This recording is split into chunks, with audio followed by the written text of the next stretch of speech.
Johannesburg est certainement l'une des villes les plus développées d'Afrique. Avec une population de plus de 3 800 000 habitants, la capitale économique de l'Afrique du Sud est de loin la ville la plus peuplée du pays.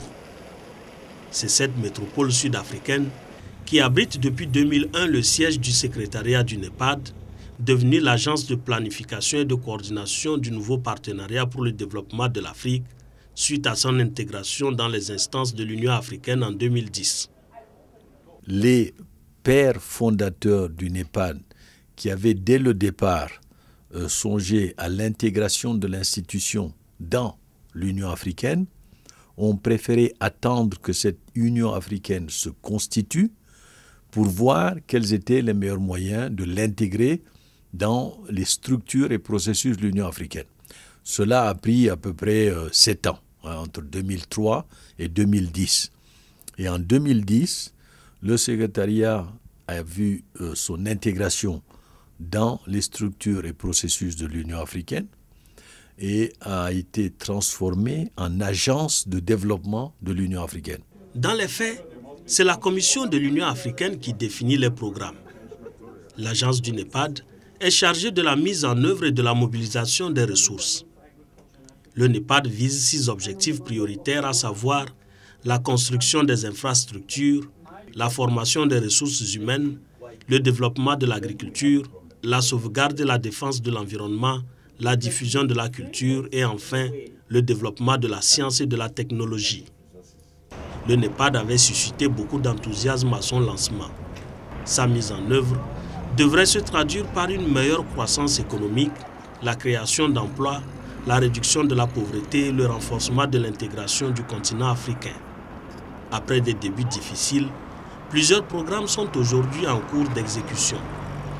Le PDDA, qui est le programme détaillé de développement de l'agriculture en Afrique, et qui fait l'objet d'une mise en œuvre systématique continentale aujourd'hui, est le fruit de la réflexion du NEPAD.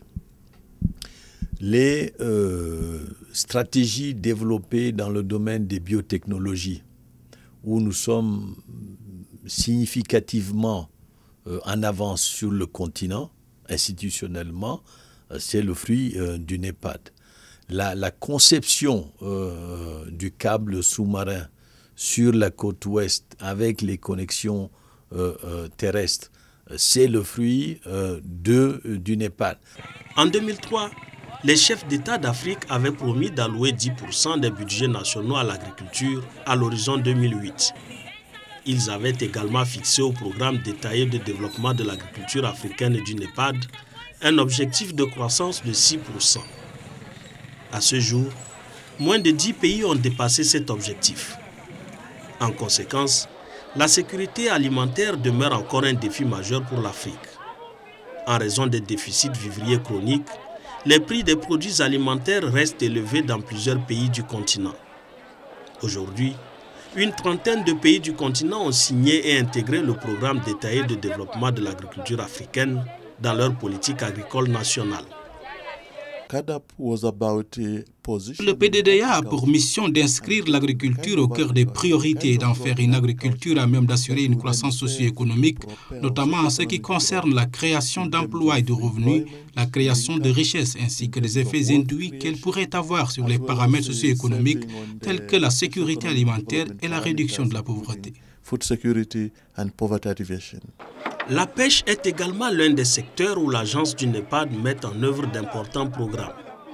Le partenariat pour la pêche africaine œuvre pour l'amélioration et la pérennisation des pêches africaines, de même que pour une meilleure rentabilité du secteur. En effet, l'Afrique ne profite pas encore suffisamment de son énorme potentiel halieutique. Le poisson est pris, transformé et vendu à travers le continent, mais les avantages économiques et sociaux de ce commerce ne se font pas encore pleinement sentir.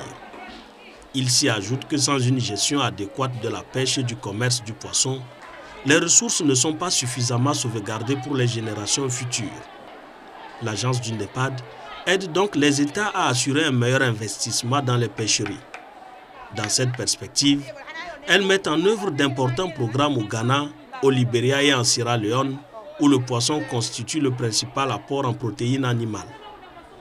we have brought in these countries and the national investment plans. Nous avons contribué à mettre sur pied des programmes d'investissement dans ces pays, avec l'assistance de la Banque mondiale ainsi qu'à d'autres partenaires.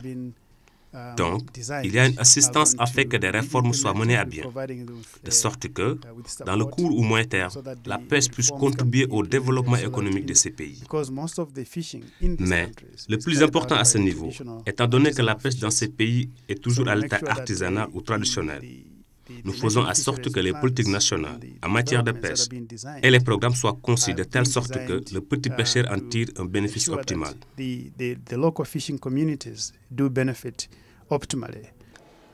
Le NEPAD, c'est aussi et surtout le développement des infrastructures. C'est pour une meilleure coordination dans la réalisation des chantiers dans les domaines de l'énergie, du transport, de l'eau et des télécommunications que le programme de développement des infrastructures en Afrique a été lancé. Ce programme est piloté par la Commission de l'Union africaine, l'Agence du NEPAD et la Banque africaine de développement. Le déficit en infrastructures en Afrique entraîne une croissance des coûts de production et des services et une baisse de la compétitivité, impliquant un impact négatif sur le flux des investissements directs étrangers vers le continent. Toutes choses qui influencent le taux de croissance et le développement social en Afrique. There are three things that were agreed from the PIDA study as far as ICTs are concerned. Il y a trois choses sur lesquelles nous sommes tombés d'accord en ce qui concerne nos villes. D'abord, que tous les pays africains enclavés aient une connexion à haut débit et au moins 2 câbles sous-marins. Ensuite, pour les pays du littoral, nous voulons nous assurer qu'ils ont tous au moins une station d'arrivée des câbles sous-marins, autrement dit, un câble de connexion.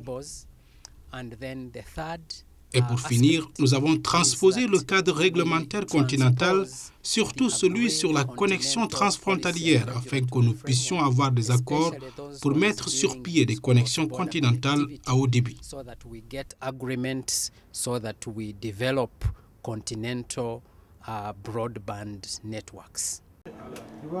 Un important financement sera accordé aux technologies de l'information et de la communication.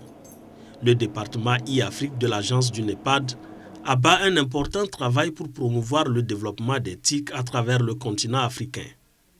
Le réseau d'infrastructures haut débit à large bande passante du NEPAD pour l'Afrique est l'une des initiatives essentielles du programme e-Afrique. Ce programme vise à relier tous les pays africains entre eux et au reste du monde par des câbles sous-marins existants et à construire des câbles terrestres.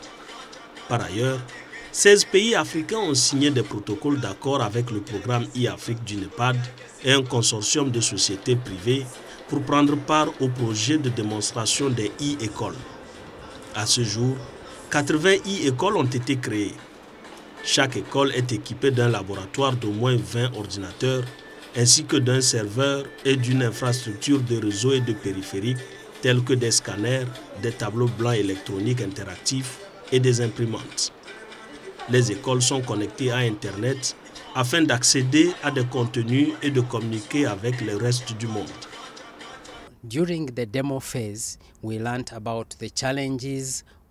Pendant la phase de démonstration, nous avons appris sur les défis concernant la formation des enseignants, la durabilité des liens Internet, l'assistance en équipement pour le monde rural.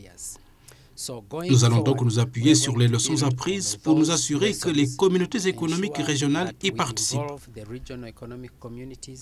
Au niveau pays, nous avons un cadre de mise en œuvre conçu de telle sorte que les ministères impliqués puissent travailler en parfaite intelligence pour y arriver, ainsi que les agences de mise en œuvre telles que les entreprises qui vont s'impliquer pour assister les écoles en équipement, la formation des enseignants et les questions de pérennité.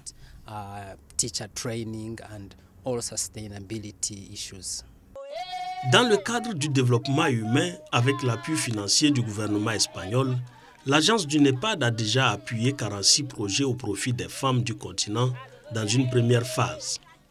Pour la deuxième phase en cours de lancement, 33 projets portant sur le renforcement institutionnel, la promotion économique et le renforcement des capacités des femmes ont été retenus.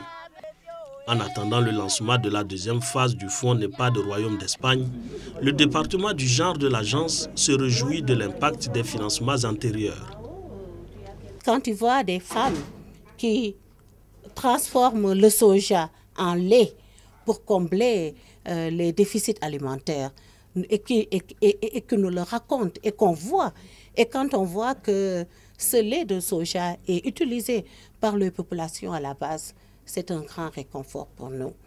Quand on voit que la violence sexuelle à l'école, donc maintenant, est prise en charge par certains pays et que des cas de violence sexuelle à l'égard des enfants par des enseignants ont fait l'objet de décisions pénales, ça nous réconforte.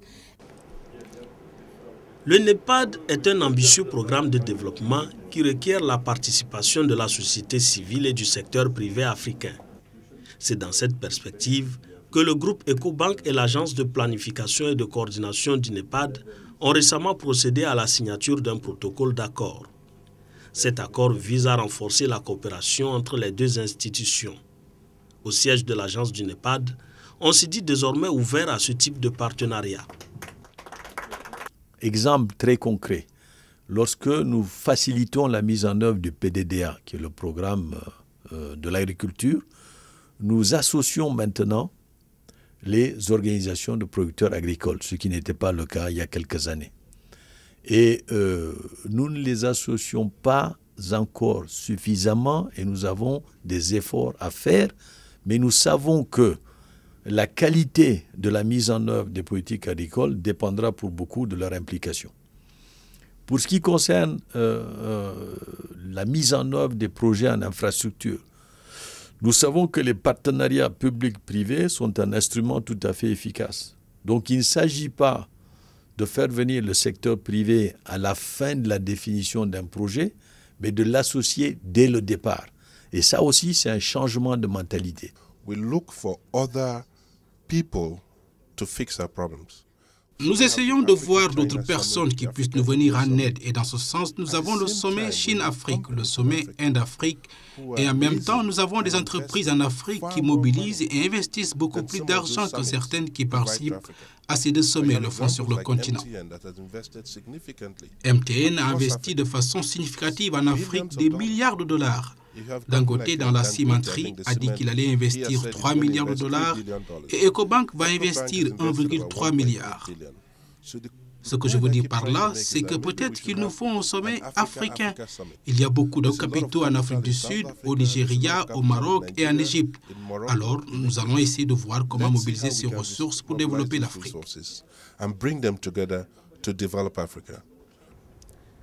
Plusieurs plans d'action pour le développement de l'Afrique ont été lancés depuis les indépendances.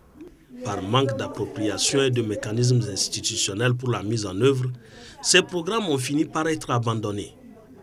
À son lancement en 2001, le NEPAD avait suscité beaucoup d'enthousiasme sur le continent. Il s'en est suivi un moment de flottement. Désormais, le nouveau partenariat pour le développement de l'Afrique semble avoir trouvé ses marques.